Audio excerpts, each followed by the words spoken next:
అందరికీ నమస్కారం అండి. ఈ మధ్య కాలంలో ఏజ్‌తో సంబంధం లేకుండా హార్ట్ అటాక్ రేట్స్ అనేది ఎక్కువైపోతూ వస్తున్నాయి. హార్ట్ అటాక్ వచ్చే ముందు మన బాడీ కొన్ని వార్నింగ్ సైన్స్ ఇస్తుంది. సో, ఈ వార్నింగ్ సైన్స్ కనుక అవగాహన చేసుకొని డాక్టర్‌ని కరెక్ట్ టైంలో కన్సల్ట్ అవ్వడం వల్ల హార్ట్ అటాక్ రేట్స్ అనేవి తగ్గే అవకాశం ఉంటుంది. మొదటిది వచ్చేసరికి కళ్ళు తిరగడము అండ్ నీరసంగా ఉండడము. నార్మల్‌గా యాక్టివ్‌గా పని చేసుకునే వాళ్ళు సడెన్‌గా 2-3 డేస్ నుంచి చాలా నీరసం అనిపించడము, కళ్ళు తిరగడం ఎక్కువ ఉంటుంది. రెండోది వచ్చేసరికి ఆయాసం.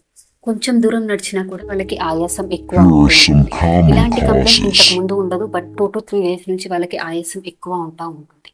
మూడోది వచ్చేసరికి గుండె దడ అండ్ హార్ట్ రేట్ ఎక్కువ అయిపోవడం. నాలుగోది వచ్చేసరికి చెమటలు ఎక్కువ పట్టేస్తూ ఉంటాయి. అండ్ చేతులు, కాళ్ళు పట్టుకున్నప్పుడు చాలా చల్లగా అనిపిస్తూ ఉంటుంది. ఐదోది వచ్చేసరికి ఛాతీలో నొప్పి. ఛాతీలో నొప్పే రావాలని లేదండి. కొంతమందికి జాబ్ పెయిన్ కూడా వస్తుంది. కొంతమందికి బ్యాక్ పెయిన్ కూడా వస్తుంది. దీన్ని ఎస్టిటీతో మిస్కన్సెప్షన్ చేసుకోకుండా